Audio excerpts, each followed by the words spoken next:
Today we're going to be taking a look at a tachometer slash hour meter for small engines.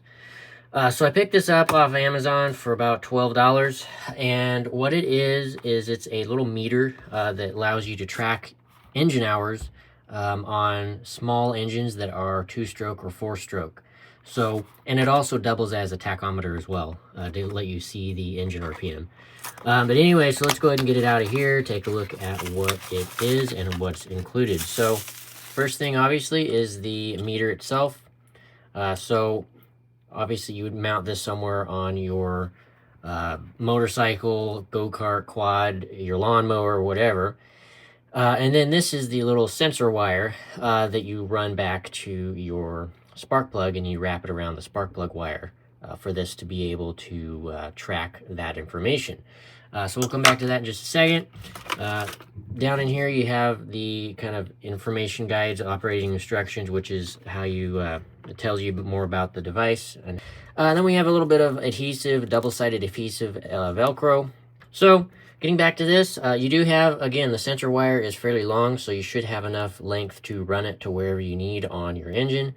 And then on the display here, you have a little LCD display that would show your engine RPMs when the engine is running, your hour, and then you can also set it to have service intervals, so you can have a reminder effectively for service. So if, say, your engine requires a engine oil change every, say, 20 hours or something, you can add that in here, and it will give you a reminder once you hit 20 hours of operation on the engine.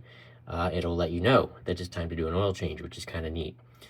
All right, so I've now installed the hour meter onto this mini bike here.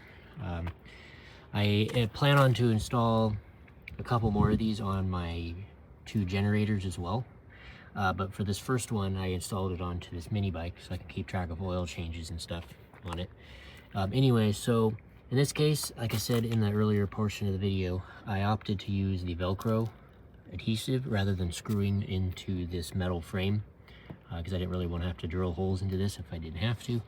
So, but at the moment you can see it's currently sitting at 1.6 hours since I've installed this. So I've ran this a little bit, obviously with it installed now, and it's currently at 1.6. Anyway, so that little wire, the sensor wire, it is tucked up currently underneath this front portion. I just have it zip tied to the frame, and then the rest of it is coming down the frame rail back to here. And actually some of the electrical tape's coming off, so I'll have to kind of fix that right there. But so the little sensor wire is wrapped around the spark plug wire. It's kind of hard to see, but the spark plug wire is this black one right here where my finger is. And you wrap it around that roughly 7 to 10 times to give you the most accurate reading. And this is a 4-stroke engine, so you have to set up the tachometer to be for that particular engine type. Okay, so the way to set this up for your specific engine type, whether it be a 2-stroke or a 4-stroke, you go and press the M button once, and then you'll see this little abbreviation here show up, and then you hit the S and hold it down until it starts blinking. So you have the first option, which is 1P 1R, which is for 4-stroke 2-cylinders and 2-stroke 1-cylinder engines.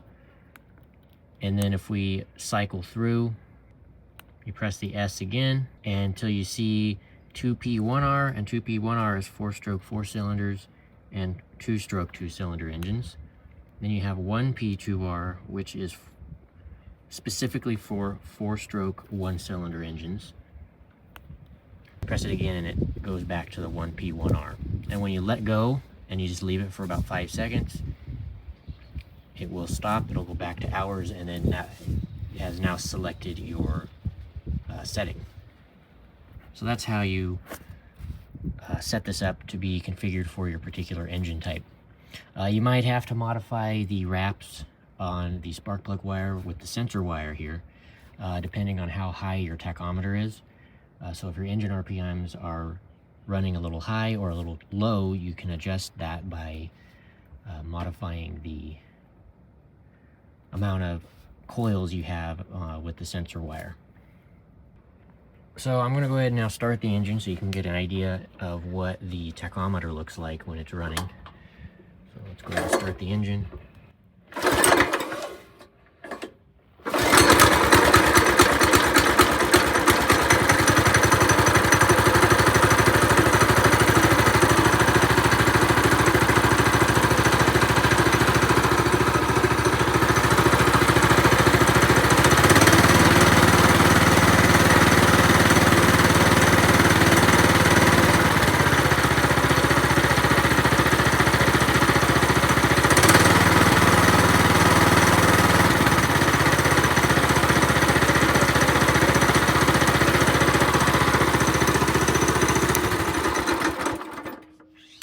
So anyway, that is now how the tachometer works. So it's currently reading how much engine RPM this particular bike has, which is kind of cool. So that'll read out as you're riding it, if you can see it. And again, if you put this on your generator or lawnmower or something, it'll do the exact same thing and show you the amount of engine RPMs that the engine is outputting effectively.